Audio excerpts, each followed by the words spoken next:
Welcome back to Between Two Racks with the Kilo Crew. On today's episode, we're going to talk training structure. One of our listeners requested it, so here we go. Let's kick it.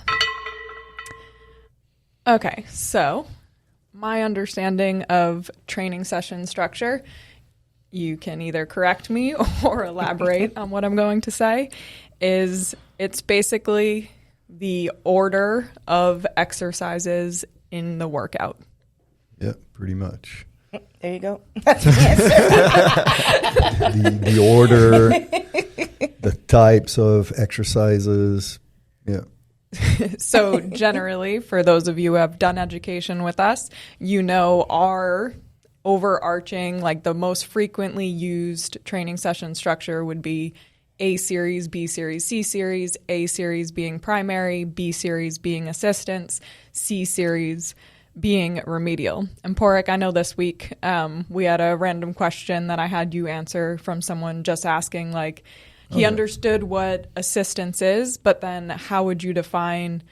No, he understood what primary was, but how would you define the assistance in the remedial? So I think that was a cool part. So a very, very basic definition, but I was pretty much explaining that your assistance exercises are the exercises that we're going to implement to try and drive up the strength levels of our primary exercises. So it's very targeted exercises to drive up primary movements, whereas remedial exercises, we're going to isolate movement patterns that either don't get fully trained with compound movements, or that movement patterns that are somewhat neglected that you don't go through during compound movements.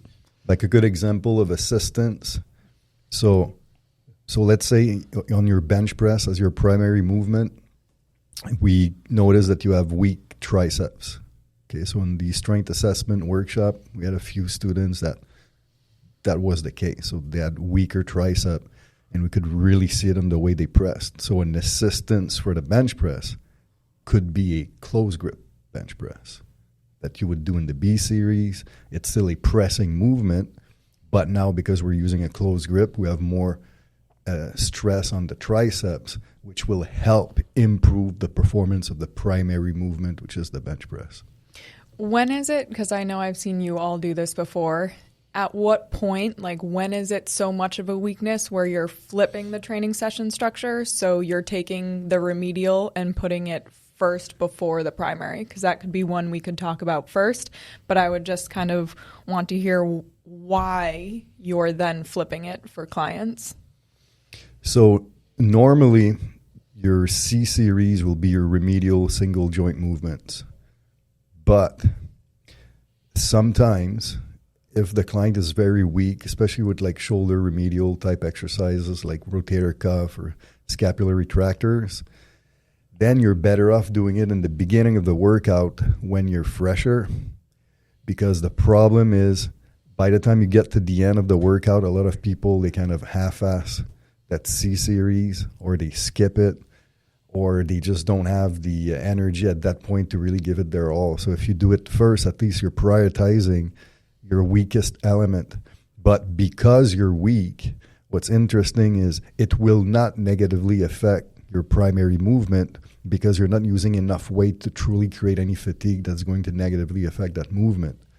But on the contrary, what it can do is because you're weaker in these muscles, it can actually work as a potentiator to create even more stability at the joint for when you're doing your primary movement. So it has that advantage. But if you're really strong and you're like doing... really strong in terms of like primary movements, you're saying?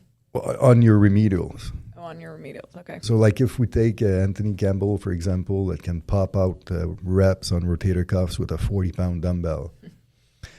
Well, then I'm not going to do this in the A series because it's way too much weight, and this will drastically affect that client's potential to be really strong in the primary. But if you're so weak that you can only use 5-pound dumbbells for reps, then this is a non-issue. It's actually better that you're doing it that you do it first.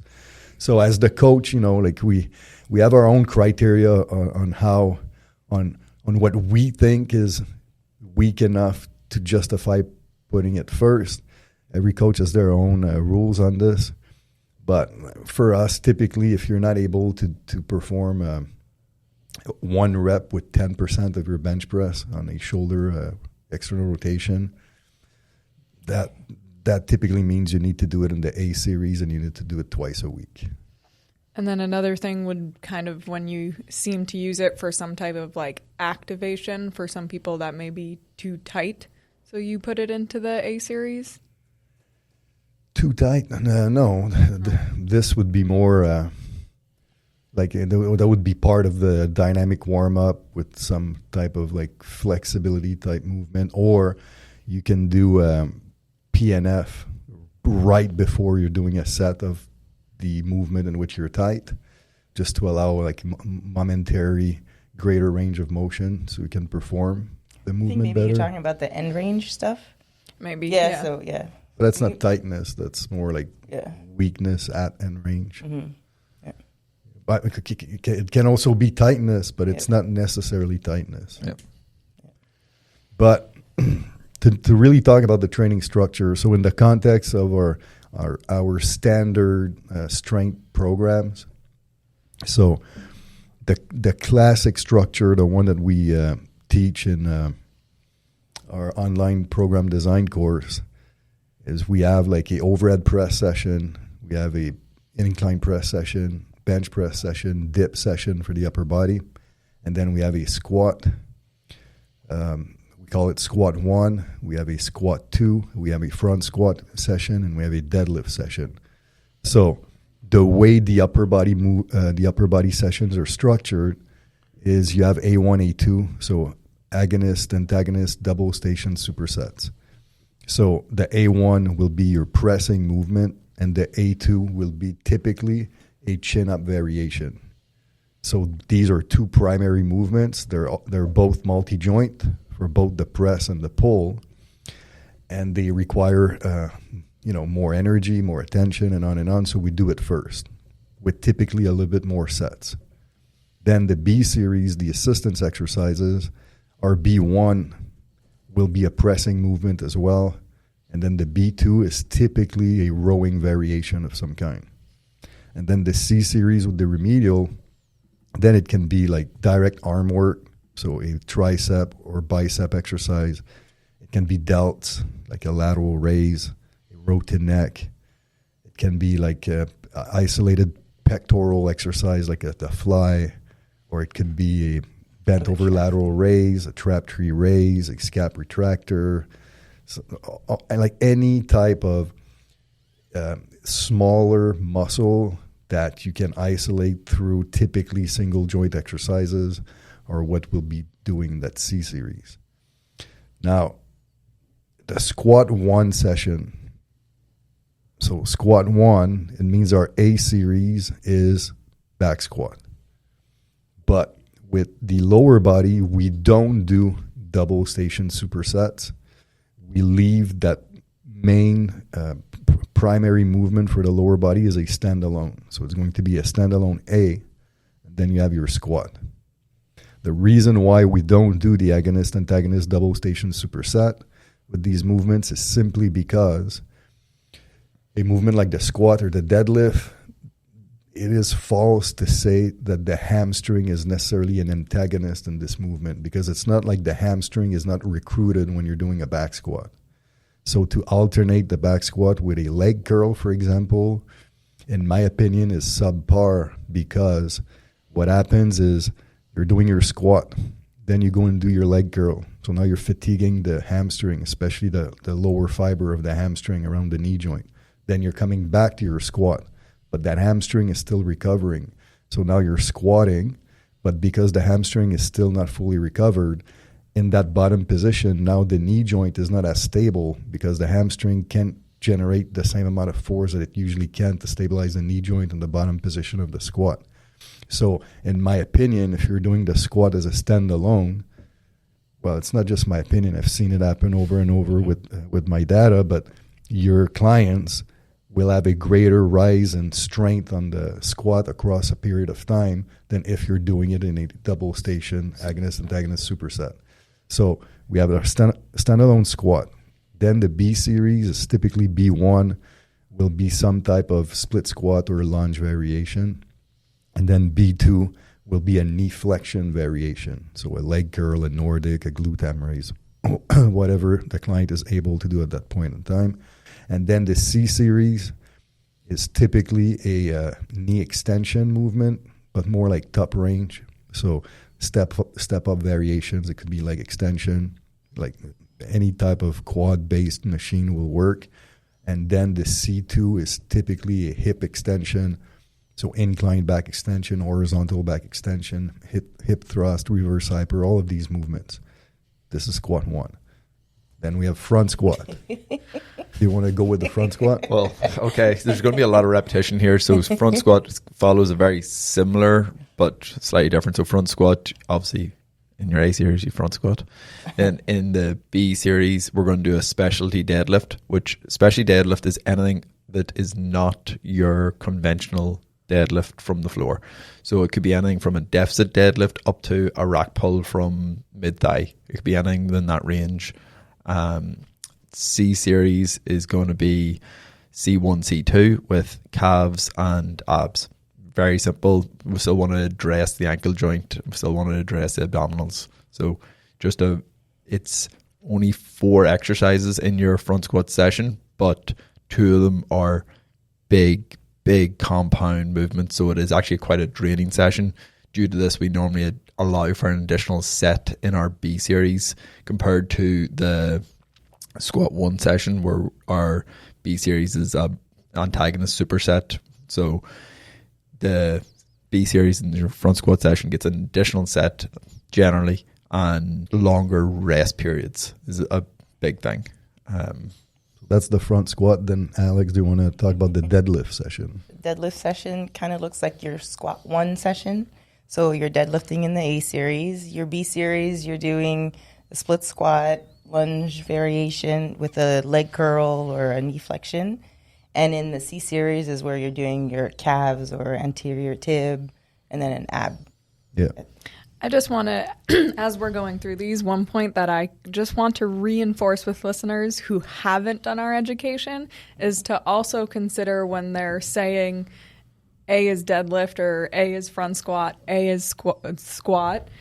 Yes, we know you have clients that can't necessarily perform those movements, and that's when the MAP assessment course comes into play, because it's still kind of saying like, It's like that's the main category, pattern. the pattern of movement, and then you assess to change those. That's a fair point. Like, we're not necessarily just talking about a back squat, feet flat on the ground with a barbell. We're just talking about a squat variation of some kind. Yeah. But then we have another type of session, which is like squat 2. So You squat twice. because you squat The twice. squat's so nice, you do it twice. So the A series is your squat.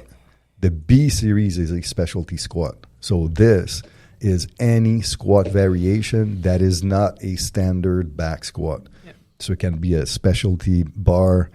It can be like even a squat with a added specialty technique to it, like isometric or a extended eccentric. Hack squat. Yeah, or it can be like a zercher, like anything that you deem can benefit the trainee at improving the primary lift. And then the C series is your knee extension, top range again, and hip extension. So it's the same C series as squat 1. But the reason why we have these 4 models for training session structure is simply because as you're training your clients, we want to make sure that we have a very well-rounded general structure to make sure that at least we're hitting everything or a lot of things, like the important things for most clients. So, of course, when we're talking about individualization with personalized programming, sometimes certain clients have certain issues that now you need to break away from these standard sessions. But at least for the most part, if you stick to those, it's very, very well-rounded. because we have other options. We also have a squat 3. We have front squat 2, front squat 3, deadlift 2, deadlift 3. But the reason why we have those is to answer certain weaknesses or things that we see with a client. That's a big weakness. So, for example, deadlift 3 is a session where the primary, your A series is your deadlift, but now the B series is a standalone knee flexion movement.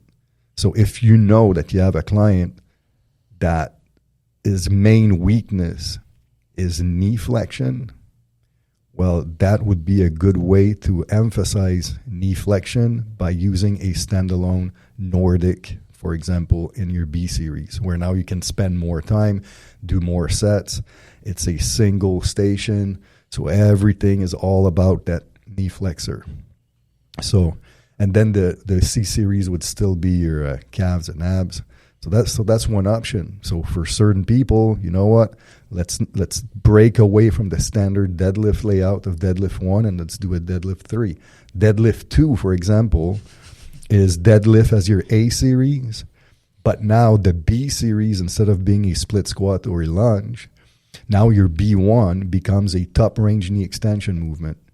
So it could be a telemark squat. It could be a step up. It could be triple jumper step up. So if you know that you have somebody that requires more top range work, this is a great option for them. Or somebody that's really, really, really strong that you want to deload a little bit on a overall loading perspective on the CNS or even on the actual like skeleton structure of the trainee. Well, a top range knee extension exercise is a good way to create the stimulus, but with much lower amounts of loads. Then we have, there's just a lot of options. I think we need to go into, because these are kind of all of our like standard session structures. I think I want to go into more of when we start to play around with what the session structure looks like. Yeah, well, normally, like as a very general rule, your A series, so the first thing you do in a training program should be the most complex thing of that day. So complexity will either be the complexity of the exercise, the velocity of the exercise, or the intensity that you're training at. So that's either going to be the fastest exercise of the day or the heaviest exercise of the day. So there is rules when you break this, but generally, and when we're talking about strength training, it's generally the heaviest exercise of the day on a full range of motion exercise. That's why, and I want to say full range of motion because if we're going to do a partial range of motion exercise in the B series, it's going to be inherently heavier, but since it's not through a full range, you're still not imposed the same level of complexity because of the shorter range of motion. So if that's how you look at your A series, no matter what exercise you pick, all right, that I'm going to address either the highest velocity exercise or the heaviest in terms of intensity of 1RM. That's a great place to start. B series, we're going to back off the intensity somewhat. If it's a partial range of motion, it might be technically heavier, but it's still going to be, we're still going to utilize less of a percentage of our 1RM based on our ability within that movement pattern that we're doing. So the intensity is going to drop and we're going to try and drive strength through a slightly more hypertrophy biased. And then, well, it kind of comes back to Mel Siff's coefficient for, so like in super training, like they have a coefficient to qualify or quantify the drain or the workload, if you want, of a squat versus a half squat. So let's say you're doing 10 reps of a squat, full range, with 100 kilos, or 10 reps of a half squat with 150 kilos. Well, you use that coefficient. I think it's for the squat, it's something like a full range is something like 1.6 times versus a partial range where it's just one time. So that 100 kilos times 1.6, it's 160 kilo, whereas now you're 150 times 1, it's still 150. Yeah. So on a drain perspective, that full range, even if it's less weight, it's actually more. So that's a good way to kind of look at it. Yeah. And then the C series, we're going to address weaknesses that haven't been addressed so far in the series. So no matter what way you're structuring your session, if you follow that order, you're going to be in a good starting place for strength. Obviously, when it comes to power and stuff, that's where things can get a little different, because you have certain things like complex descending that makes it that the fastest exercise of the day is actually the last exercise.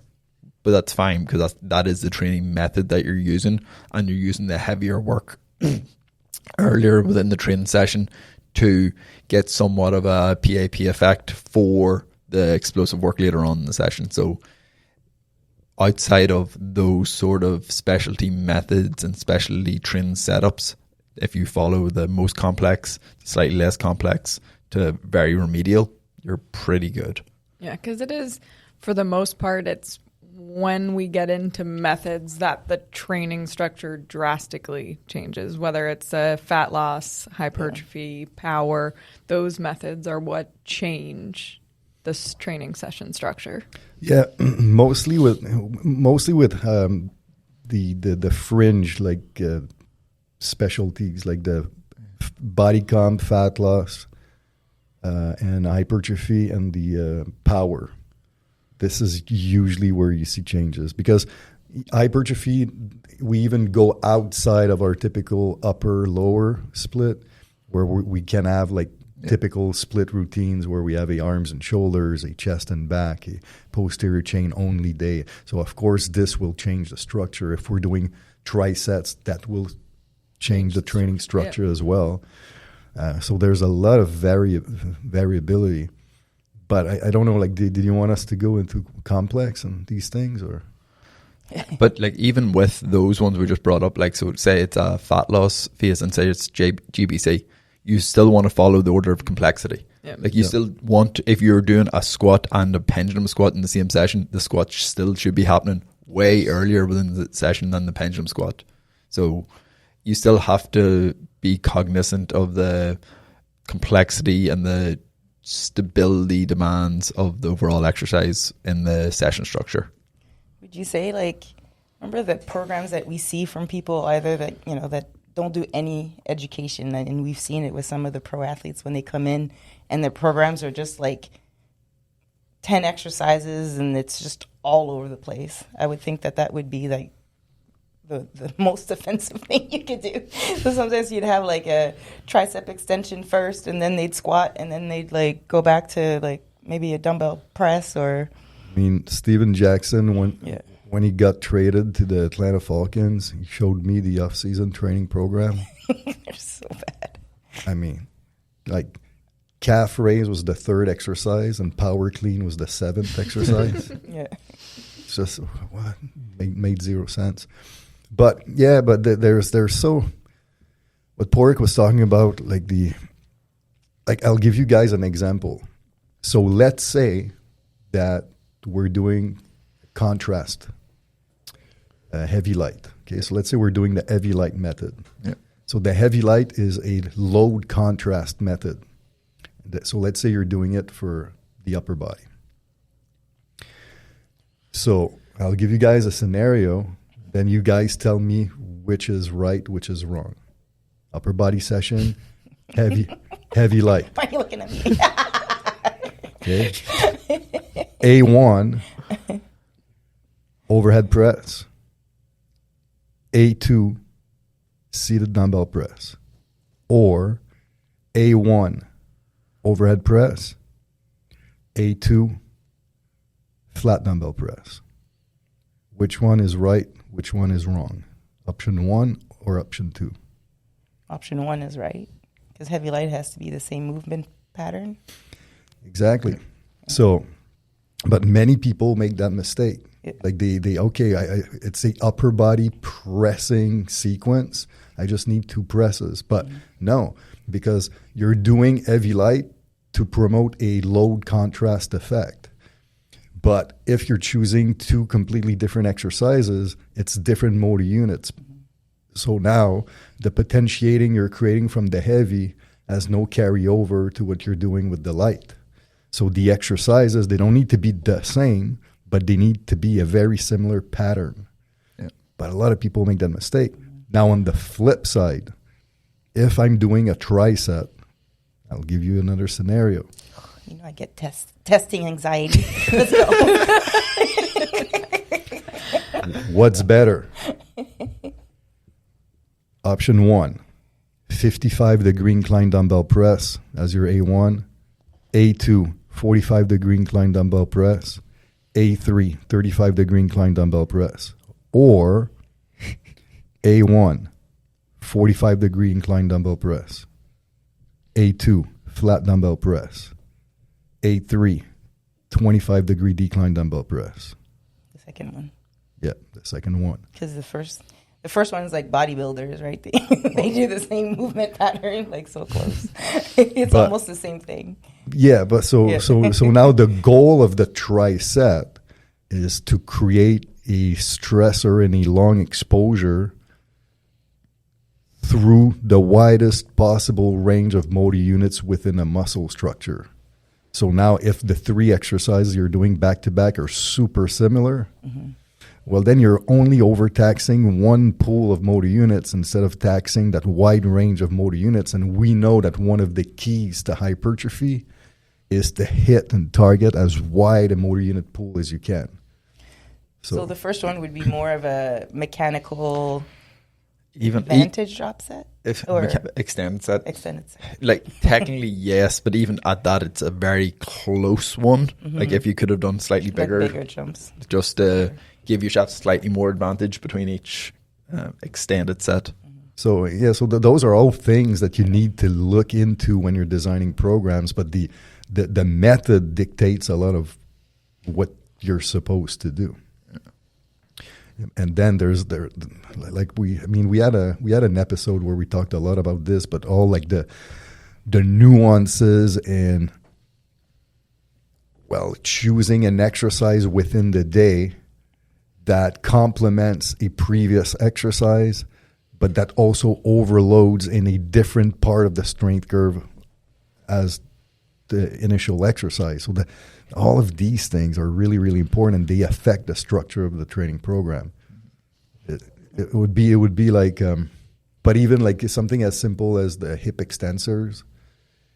Now we know that there's like 3 points of overload with most of these exercises. Well, you just want to make sure that you're not going to overload the exact same point on every hip extension exercise that you're performing within a entire macro cycle, because if you're doing this, you're limiting your strength potential. So many things to consider. And then especially for hip extension, one thing you see a lot of people make mistakes on is they don't consider like the demands of where the deadlift's going to overload. So they only look at other single joint hip extension exercises. So they never say, oh, the deadlift, it's very bottom mid-range heavy, and don't take that into consideration for their remedial choices and how that's structured throughout the full macro as well. For example, like if during one microcycle you have a conventional deadlift, a inclined back extension, and a mid-range pin touch standing good morning, well, now you're overloading the same thing across the entire week. Yeah. You know? Yeah. I do find that that's something people struggle with a little bit, the whole strength curve and understanding where it's over. Like all the classes we've always had, that's always something that we have to go into detail of explaining. And it's a really hard thing because you can't give rules on it. Because one thing we've said is we love to train good mornings in intensification phases because people are generally very weak in the end range of the strength curve for the posterior chain. Good mornings are a great way to drive that. But if you do that and try and deadlift within the intensification phases and someone's weak and you're doing it because someone's weak, you're going to fry them. Yeah. So that then you have to take a step back. All right, what do I want? Do I want their overload to come from the good morning or come from the deadlift? If they're really weak, it probably should come from the good morning and should shy away from the deadlift for a while. Or vice versa. They're not as weak, so they can perform the conventional deadlift without any issues. So we have to then say the good morning needs to go in the accumulation phase, is just not to overtax them. So it's just, there are so many variables that you can't create set rules. Yeah, you throw the deadlift in the accumulation phase and you do it with incomplete recovery and more sets, and you work on work capacity and technique rehearsal. So that's a good approach for that. Yeah, so there's just so many variables when it comes to that. And obviously the lower body's way more, you have to be a lot smarter with how you structure things for the lower body, because it's such a total body demand. So there's so many more points of breakdown compared to the upper body, but it's the same in the upper body. You still don't want to be picking exercises that are going to be constantly overloading the same points.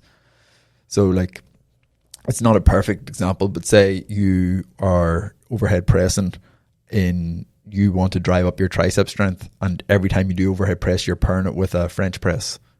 All right, cool. You're now doing all your tricep work with your arm over your head. You're missing the rest of that angle from arm overhead to arm by side. So it's like, you just have to be complementary in exercise choices, even if it means breaking certain rules. Yeah. Like the what really helped me, I feel like when I was younger, is like, it's the mindset that you have in your head when you're writing programs. And my mindset, and I'm pretty sure it's the same for you guys, is obviously muscles are what creates movement. I'm not denying this, but what I'm saying is when I select exercises, I don't really think about muscles. I think about movement patterns. Yeah. And to me, if I'm thinking movement patterns, it simplifies the exercise selection and the programming, instead of just looking at it that, okay, this works, that tricep. Yeah. To me, it's too limiting, and it leads to too many mistakes. Well, I know we were just talking about that in terms of, it's hard for people because we do provide such a system and rules, and we find that the hardest thing to teach is the art of coaching, and the art of coaching comes from like the selection, the exercise selection. So you can have all the rules of like what you started the episode with, this is A, this is the B's, this is the C's for this session, but it's really thinking about who that client is, what you're looking for them, while still acknowledging the rules that exist, but then it's so specific when you're actually selecting what exercise when you're writing a program. To look at the big picture. It's like, you know, those paintings where like if you stare at it really close, you can't see anything, but you have to step back. So if you're making a program, look at your whole macro, and then it'll give you an idea, you know, it'll guide you in terms of like making sure you're covering the whole different strength curve and movement patterns. You have to look at the entire big picture of the macro, because if you don't, you can't plan. Like if you don't know where you need to go, and you just program on a phase-by-phase perspective, it's never going to work. One of my least favorite things about Train Heroic is you can only see a month at a time. Yeah. If you could go back one step further and you could see a bigger picture, so you're not constantly scrolling back and forth between pages and trying to remember what was there, what was here. Oh, it's such a pain. And it's not what's the pain too. It's not just the scrolling. You actually have to go and toggle the. It doesn't necessarily scroll. You have to toggle the page. Yes. Yeah. Pretty annoying, but especially us, the way we do things, we're always big picture. Yeah, and we don't love writing the full 12 weeks, because if like it'd be fine, you can go and write the full 12 weeks, but we know we are going to tweak something. That 12 weeks is never going to play out as it did in our heads at the very start. Something's going to change because of feedback or how the trainee is performing, so we don't want to have to go and then edit it. So I don't know. Yeah, it's a bit of a pain. I was going to say, I didn't want listeners to think that you guys go and write the full macro, because that's not what you do. It's just thinking about what your plan is and keeping that in mind. Well, we visualize. We always build. How can I say this? The periodization structure. we build the periodization structure of the entire 12 weeks. Yeah. But we build the sessions on a phase by phase, but in response to our initial plan that we've had. Because for example, let's say you want to improve your front step up, and you want to kind of like progress to have a better front step up. And then phase 1, you have a barbell front step up. I feel like Porg knows where you're going. No, I'm just laughing, thinking I never want a full 12-week phase dedicated to improving a front step up. Well, I mean, Some people. Kelsey did 12 weeks straight of a triple jumper. Oh, step up. I know that. But anyways, I kind of lost my train of thought here. So But pretty much you're saying if your Like, that goal would is be to the improve first- your front step up and your first exercise you select in that is front step up with barbell, you're not leaving any complexity of exercise. Like, where do you go from there? yes, Yeah. there's no steps to be taken because Yeah. you already Yeah. So you have to start backwards. Yeah. start backwards a little bit so you can build it up. Yeah. Well, and then client feedback is such a big part of that process, because I know, for example, with me, that for some reason, all of a sudden, I now hate the Swiss ball crunch on the low pulley. I don't think you've ever liked that one. No, I did. Even in HB, you always like, no? No, I mean, it was always a thing getting onto it. Maybe that's just what it because I have was. PTSD of throwing myself off of it one time. But then I was talking to you about it, and I was, in my mind, of course, I'm hoping for something else. And then you probably originally had planned something else, but then I kept struggling with it, and then I was just getting better at it. So then you left it in there. But I mean, but that's true though. Like there's no rule that says that the entire program or exercise selection needs to completely change every phase. That's not really necessary, especially if you have people that are struggling like technique wise and they're still so far from maxing out in that movement. Like, just keep it. There's nothing wrong with it. Yeah, and you're most likely going to change some other training variable about it, probably your reps. So it's not that big a deal. It's not like you're going to accommodate to a movement pattern. Like there's not that much difference between doing a 55-degree and a 45-degree incline press. That both of them, you couldn't just keep one for another block or whatever duration you want. Yeah. So, and then right now, are we all doing the 14-day? Yep. Yeah. Yeah, so with that, and even what I've seen, so now I just started the second program this week, and all of the changes are very small. So when you're doing something like why is it with what I'm currently doing that it was kind of across the board, everything was very small manipulations? Well, because you're using a integrated block structure of the 14-day microcycle, already you have a lot of built-in variation, right? So you have like 8 different sessions with completely different exercise complexes in each and every one of them. So there is no reason really to have a full-blown overhaul every block because you already have that variation. So that's the main reason in the context of what you're doing. But then on top of it, you're doing weekly undulating periodization. So that's an extra layer of variation on top of it. So at one point, you don't want to overload your client with a bunch of variation. So you need a little bit of consistency. So that's why like your second block, it's small variations, and some are like the exact same movements. I have another question about my program.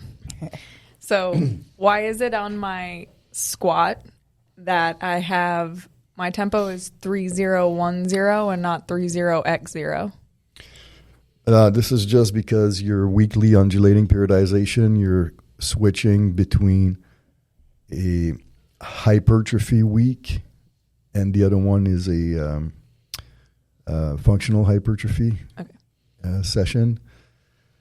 So it's just that with hypertrophy, your reps are so high. It's not that you can't do IMCA. Yeah, it's hard for me not to do it. But it's just that it's not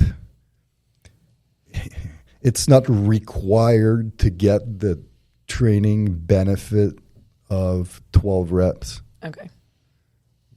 So that's the only reason why. But Okay, you I could was just still do wondering. IMCA. It's just it's really hard to really pop out IMCA properly Yeah, on every single. with such high reps. So if you were going to say a blanket rule for IMCA? Would you say it's 80% and above in terms of reps?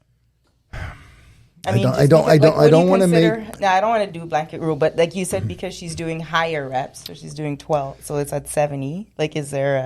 So that you're bringing up a fair point, but the reason why it cannot be a rule of 80% is because if I'm doing power and I'm training at 50%, I still want a X as my concentric. Yeah. So you still want to have the greatest intent of maximal concentric acceleration.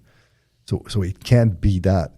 But it has more to do with the fact that, so what IMCA is you're teaching your brain very early on at the beginning of a concentric action to recruit more and more motor units within a muscle structure to generate more force. And generate more force more rapidly as well, which can increase rate coding on top of it. But that, by default, does require very high intensities or very high velocities. Okay, so the percentage of 1RM cannot be a true thing. But when you're doing hypertrophy, now generating acceleration up to a certain point can be a detriment because hypertrophy is built as a result of increased perceived tension within a muscle fiber. So if I'm purposely always trying to create compensatory acceleration, then I'm decreasing the amount of tension upon the muscle fiber. So the squeezers. Well, no, it's just that you're creating momentum. It's not that you want to squeeze it up; you just don't want to create momentum. Yeah. And then I'm not talking about like a slow concentric. Yeah. I'm just saying that a 1, which is fast, is good for hypertrophy if you're really just trying to bias hypertrophy because you have more of that tension potential. Whereas the X, now because you're trying to purposely accelerate as much as you can, the velocity might not be fast, but you're attempting to.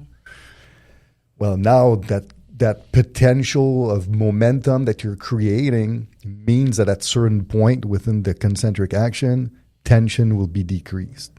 Do you even IMCA? I can't wait. So that's the premise of it. But like, because in research, whenever they talk about slow concentric, they're not talking about 5050. They're talking about like a 1 basically. But it's so interesting how bodybuilders like intuitively just know this stuff, right? Like think of Marco, like back in the day, he would always like, don't throw the weight up. Like you want to feel the weight. Like they don't know the science, but they know what because you train for so long and it just feels like a feeling. So crazy. You're right, and it's cool. And some people, some bodybuilders are very well tuned in that sense. But I still believe that it's a mistake to train that way.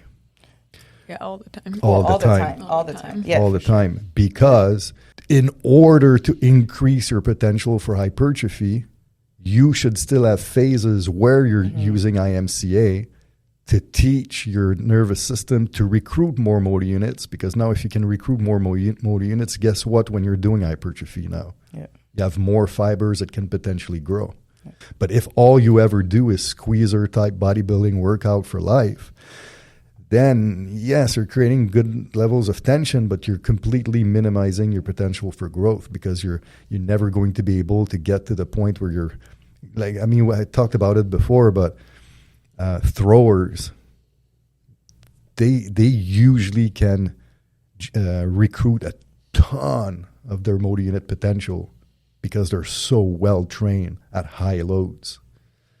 So bodybuilders could definitely benefit from that approach as well. Old school bodybuilders who did powerlifting, probably, they went back and forth in terms of that. Maybe not the new school ones.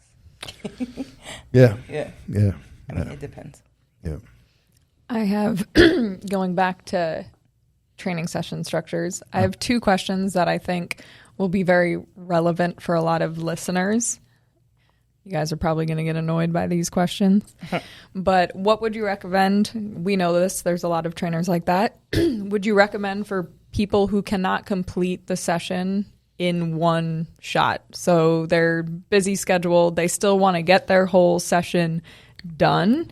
So is it just breaking it up into like getting your A series, making sure that quality work is done? Get that. Normally that takes 25 to 30 minutes. We know that.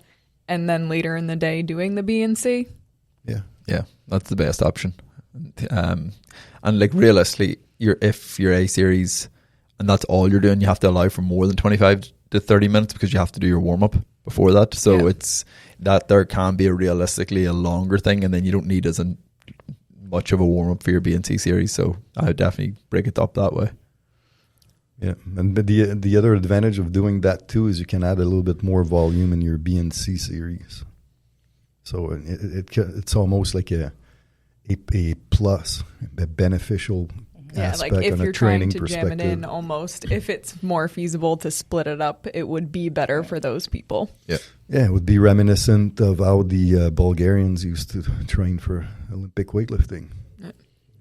And then second, I know I get this all the time because of people who buy our PDF programs with people who work out in busy gyms. Sucks. Find a better gym. Sucks for you. Yeah, what about them? Like in terms of, so normally if we have an A1, A2, but they can't necessarily go back and forth, like what would be the best? Just do straight sets. Straight. Do your A1 as an A, do your A2 as a B. You just need to modify the rest period. Yeah, and you probably have to adjust the amount of sets. Like at some stage, if say it's if it's a 24 set training session for upper body, you're not getting that done in a reasonable amount of time doing straight sets. You're going to have to reduce the amount of sets somewhere. Yeah. So that's probably the main reason why we like to use those double station superset, because it's time effective. Yeah. Yeah, like if time wasn't a big thing, you could get just as good a results from the straight sets. That's not going to take away from it. But once you get above that 60-minute mark, it's hard to really keep your level of intensity where it needs to be. So yeah, it's always funny because, and I know I was just talking to my mom over the weekend. She was like, "How many hours a day do you train?" Or like, in a week, what do you train? And I was like 4 hours, Mom, maybe including the workouts. It's like 4.5. But she sees like just the videos I post and she thinks it's so intense that I'm training 10 hours every week. But it's not that. I'm just efficient with my time spent in the gym. I mean, it's because people always think of like Olympic athletes, right? Yeah. That they train 15 hours a week or so, but they train 15 hours a week because a lot of their training is technical stuff. Yeah, but strength training, there's no technicality. You're just doing the work. Yeah. That's it. Yeah, like even like powerlifters go a bit above what we normally recommend for our session, but they have very extended rest periods the stronger they get. Like it wouldn't be uncommon for them to rest in 10 minutes between sets in their A series. So like once you're doing that, it changes things. So it's different. Does anyone have any closing remarks on training session structure or last tidbits? Because I know we obviously did not go into every different training session structure we use. I mean, there's too much. I mean, yesterday when I was writing the advanced Bulgarian workout for the upper body, that's one hell of a weird training structure. It's A1 through A8. Yeah. What was that for, Steph? That's for the Speed Strength Specialization online course coming out soon. Just an example, like the layout on this is A1, A2, A3, A4 would be like bench press, bench press, bench press, bench press. And then A5, A6, A7, A8 would be bent over row, bent over row, bent over row, bent over row. But it has to be laid out this way because the advanced Bulgarian assumes changes in loads and rep velocity every 2 reps. So it's a souped up contrast. It looks weird as fuck. But how? Okay, I mean, I know. Also. Well, They learn how to do it in the the speed strength specialization. Oh my God. Okay. how long was that? We're not. We're not done. She's wrapping it up. We'll wrap it up quick. Train smart, train hard, train kilo. Get ready for the biggest sale of the year, our annual Black Friday sale. Thanks for tuning in. We'll see you next week, fam.